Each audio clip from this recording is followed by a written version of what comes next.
Let's get more now. Chris Conway from Australian Stock Report joins us live out of Melbourne for more. Chris, good afternoon to you. Thanks for your company on the program. Might start off with markets because we've obviously had a stellar run over the past month.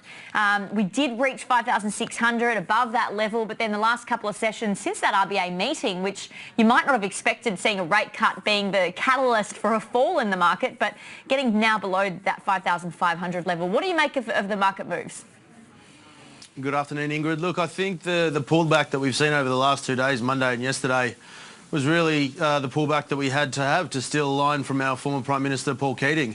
July was such a strong month. We had only 4 down days through the entire month, and the market packed on 4%. So I think, it was just people maybe taking some risk off the table. It was also amid the Dow Jones in the US going through a 7-session losing streak. So, you rightly say that one wouldn't expect a pullback following an RBA rate cut, but I think maybe that just caused a bit of a recalibration.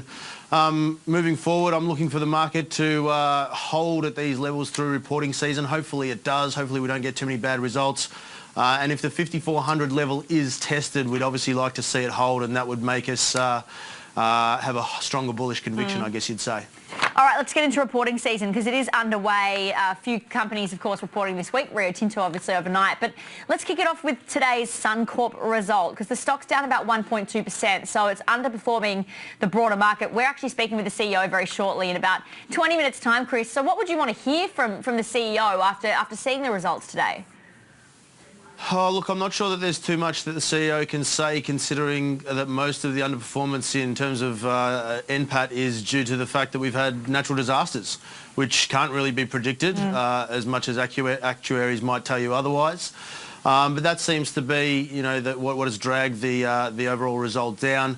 Net interest margins improved. Their banking division seems to be going pretty well. Their life insurance business experienced growth. So it really was just in that general insurance division that has caused, as I said, the pain.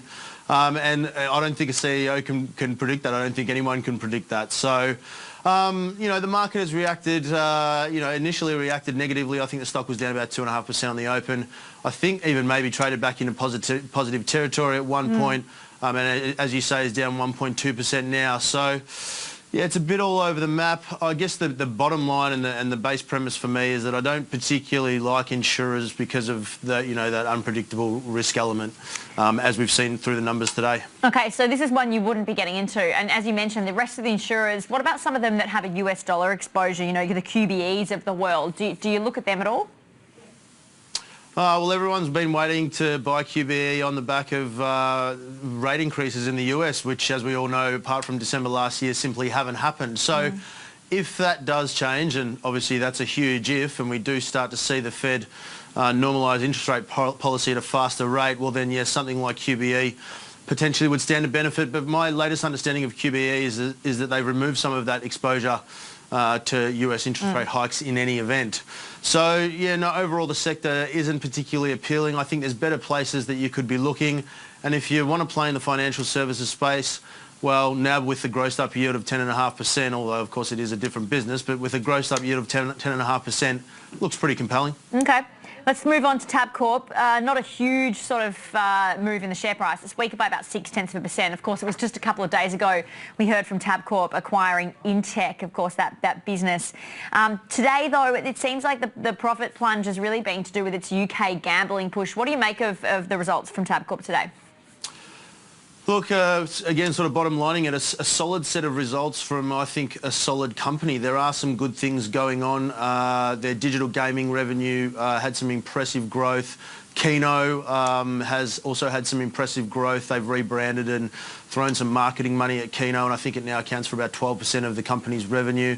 The Intech acquisition, as you said, could add maybe $20 million to the gaming services division. So there are some positive things potentially that could happen for Tabcorp, but it is such a competitive space. It really is, excuse me, such a competitive space. And, I come back to a solid set of results from a solid company. I think there would have to be a lot of things go right, particularly in the digital gaming space for Tabcorp to break above $5, which has really been the top side of the range over the last 12 months. It's really traded between $4 and $5. So, yeah, like I said, solid results from a solid company, but I don't see huge further upside from here. All right, Downer EDI, another one I wanted to mention with its reports out, and the stock's actually rallying today, 7.7%, but it's had a tough run, so probably hard to read into too much of that rally. But do you think this is sort of the start of a transition for Downer? They have mentioned that they're transitioning and they're obviously met guidance today, but it's been off a pretty low base. Yeah, certainly off a very low base, and I think that's why we saw the aggressive 10% pop on the open, is that the downside expectations were too great.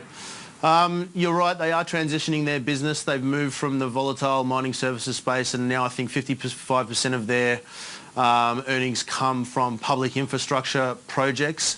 The problem that I have with that is that, you know, if they don't win those projects, or if they have huge cost blowouts like they did with the Waratah project, then, you know, in essence, it defeats the purpose. And the nature of that industry at the moment, because commodity prices are depressed and now everyone's looking in the infrastructure space, they're all undercutting each other so aggressively and putting in these low bids, and sure, they might be winning these contracts, but then cost blowouts become inevitable. Yeah. So it becomes that self-fulfilling prophecy where they can't seem to get ahead, and I don't think that's the type of risk that I'd want to take on board. So does this give you a bit of an idea of the rest of the mining services space, though? Because, you know, just seeing these pops in the stock, it just goes to show really the response from shareholders to expectations and to stocks like Downer that are off such a low base. Are you expecting similar reactions to other mining services businesses, or do you think Downer's done particularly well for that type of business in that sector?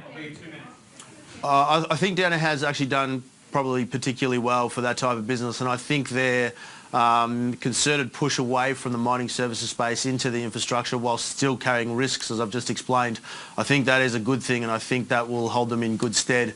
But, you know, if companies in the mining services space come out with similar results in terms of, by comparison to their expectation, there's no reason why we won't see these same sort of aggressive pops, because, again, the whole sector is looked on so unfavourably at the moment. And, of course, the other thing as well is commodity prices have been increasing, and commodity producers have been bringing production and new projects back online. So, you know, there are some positive things happening, but the risks for me are just too great. Next week, of course, reporting season gets even more into full swing. Of course, we've had a few this week, but next week it really gets underway. What are you watching for? Any sort of big companies you're watching closely for next week?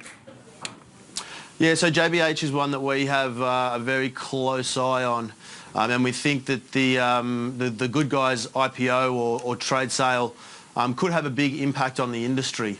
If they go the IPO route, then you know, you're going to have another cashed-up competitor in that space competing against JB, Harvey Norman, and the like. Whereas if it is a trade sale to JBH at a favourable price, well, then we would expect to see that stock outperform. So, you know, the industry is it is slowing a little bit. Even the retail sales data today, I didn't see the full breakdown before coming to the studio, but the retail sales data has been suggesting that the electronic space is slowing down. So, you know, it's one of those ever competitive sectors of the market. And given that JBH is trading very close to its all-time highs, we don't expect a positive earnings surprise to fuel further growth. We think really it would be the acquisition of Good Guys, as I said, if they can get it at a competitive price that could provide the next leg up. Will be interesting though, because the Good Guys has obviously got on the International Road Show, so it sort of puts a bit of a spanner in the works, but we'll look for an update in those results. Chris Conway, appreciate your time. Thank you. Thank you, Ingrid. Chris Conway there from Australian Stock Report.